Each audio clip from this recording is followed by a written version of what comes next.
এটা কি মূলত? এটা ভারতের আর বাংলাদেশের মিলিয়ে প্লেয়ার। এই যে জাল দেখতেছেন, জালের ওই পাশে উনি খাড়া আছে, আমরা বাংলাদেশে, উনি ভারতের লোক। আমি ওনার সাথে একটু খোলাখুলি করি, কিন্তু আমার দেশের মানুষ নয়, আমার ভালো লাগে পার্শ্ববর্তী দেশের মানুষ, ভারতের মানুষ দেখতেছে নাকি। আমরা আসলে বিএসএফ এর সংকটে আছি, কারণ ওনারা কাছাকাছি দেখলে ওনার জবাব দিয়ে করতে হবে, এখানে উনি সংকোচ বোধ করতেছে। আপনি এটা দুঃখজনক বিষয় হচ্ছে যে এই 10 হাত দূরে ধরেন বা 150 গজ দূরে কিন্তু আমার নিজের একটা দাদার বাড়ি হতে পারে, চাচার বাড়ি হতে পারে, বোনের বাড়ি হতে পারে। কেউ যদি মারা যায় তাও যাওয়া, কিন্তু এই চাচার বাড়ি বোনের বাড়ি পার হতে গেলে পাসপোর্ট করা লাগছে, আর পাসপোর্ট করতে গেলে একটা অর্থনৈতিক ব্যাপারে জড়িয়ে পড়তেছে।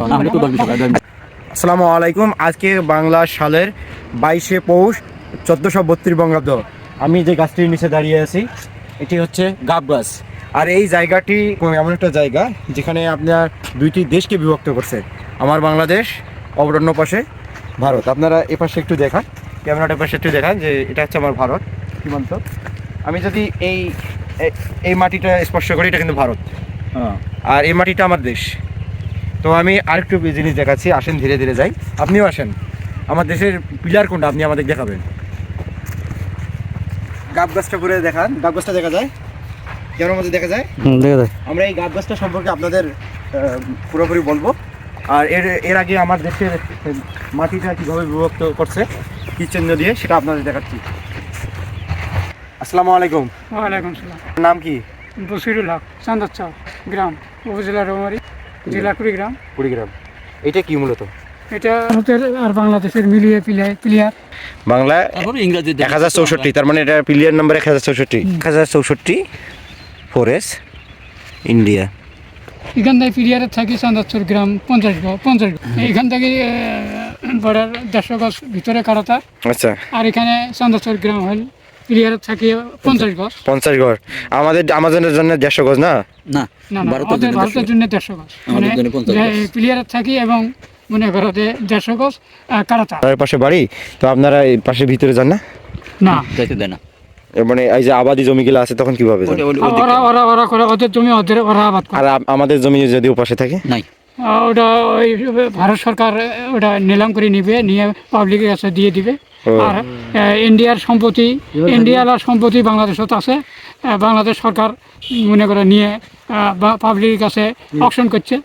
আচ্ছা, এই সীমান্তটা বা এই বেড়াটা শুধুমাত্র জমি পার্থক্য করছে। এখান থেকে 150 গজ দূরে বা ইন্ডিয়া সীমান্ত, আর এখান থেকে আমার হচ্ছে বাংলাদেশের সীমান্ত 50 গজ দূরে বাসা বাড়ি করা যাবে। তো আমি এখানে বলতে চাচ্ছি, আমাদের হচ্ছে মাটি এক। আমি এই যে এখানে আপনাদের ভাগ করে দেখাই, এটাই হচ্ছে একটা চিহ্ন। এটি হচ্ছে চিহ্নের কারণে ভারতের মাটি হয়ে গেছে, সীমানার কারণে, আর এটি হচ্ছে বাংলাদেশের মাটি হয়ে গেছে।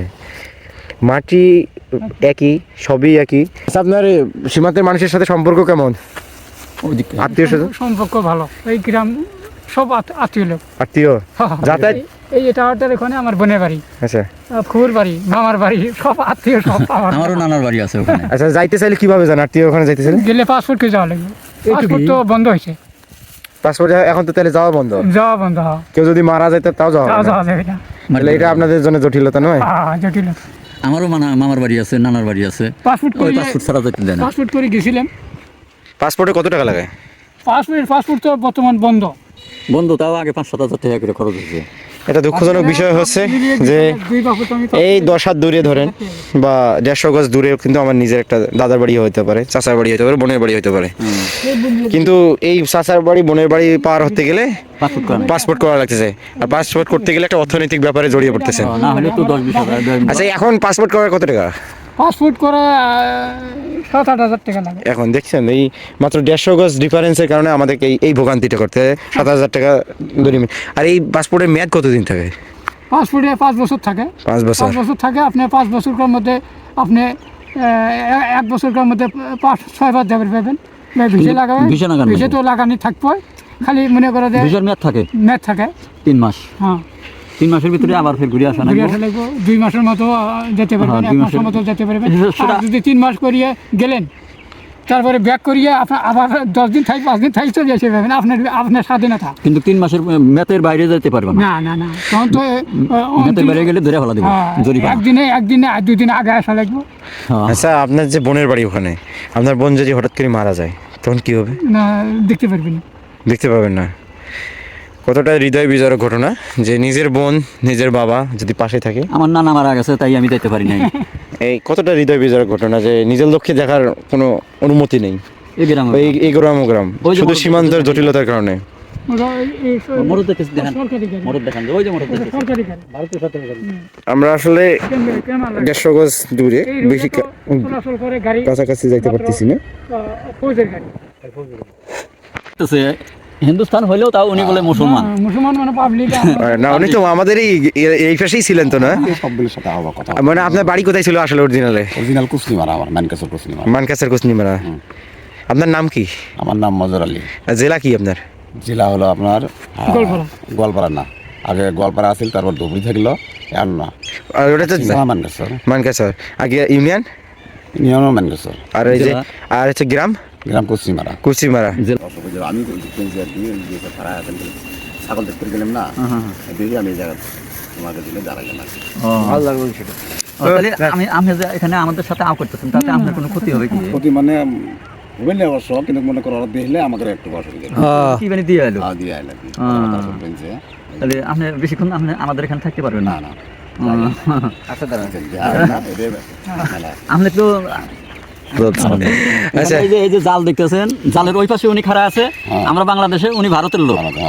একই জায়গায় একই জায়গায়। ধরে মুসাফাও করলাম, হয়তো আসি আমরা, আসি এটা হয়তো ওই বিএসরা দেখলে পারে হয়তো কবো যে কি বানি দিল, কিন্তু মূলত তা না। আমরা হাতে মহাব্বতে, উনিও মুসলমান আমরাও মুসলমান, একটু মুসাফা করলাম। তো ওই দিকের পুলিশ যদি দেখে আমাদের বলবে যে কিছু বানি দিয়ে আসলো, এনাদের হাতে অসুবিধা হইতে পারে, সেজন্য তাড়াতাড়ি আমাদের দিক থেকে চলে যাবো।